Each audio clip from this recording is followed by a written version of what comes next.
Everywhere you go, people talk about where they've been, where they're going, you know, what's the travel destination that they want. Taiwan didn't come up.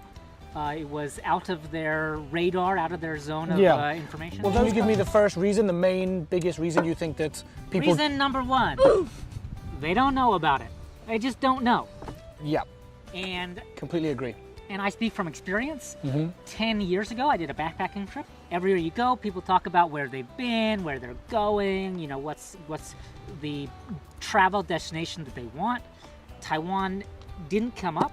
It was out of their radar, out of their zone of information. Well, those countries you just mentioned, that's like a common, the trail, right? The backpacker's trail. That's like the backpacker trail. And Taiwan is just not a part of it. Yeah, there's no reason you'd have to stop there. You could hop over to Taiwan. I wish I had. Yeah. I wish I'd come to Taiwan, you know, in 2007. That would be awesome. Point number two, what about, I would say the location of Taiwan makes it relatively inaccessible for those people that you're talking about, those backpackers. So, you might disagree, but that's what I'm going to go with. So I disagree with a few points. One is that there are direct flights from both New York and San Francisco, Chicago, I think even Atlanta. So for U.S. tourists, there's actually a lot of options to come to Taiwan. You know, even from the east coast of the U.S. to Hawaii, you know, it's like an 8-hour flight, and it costs you, you know, $600 to $1,000. Yeah.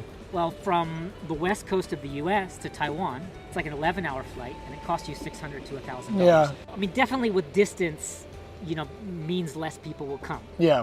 But they are going to Hawaii, they are going to Guam, they are going to Thailand and Vietnam. Europeans are different. Europeans have like unlimited options that they can just take a train to. Yeah. Like you want beautiful beaches, you just go down to Spain or Greece or Italy or something. You want mountains, you have, you know, Switzerland, France, you know, places in Germany, Austria. Even the budget airlines can take you like, for 20, 30 pounds, you can be traveling to Italy, Spain, Greece. And so it's really, really cheap. It's really cheap to travel inside Europe. That explains why, you know, there aren't as many as there are in those countries. Okay, so on to point number three. Yeah.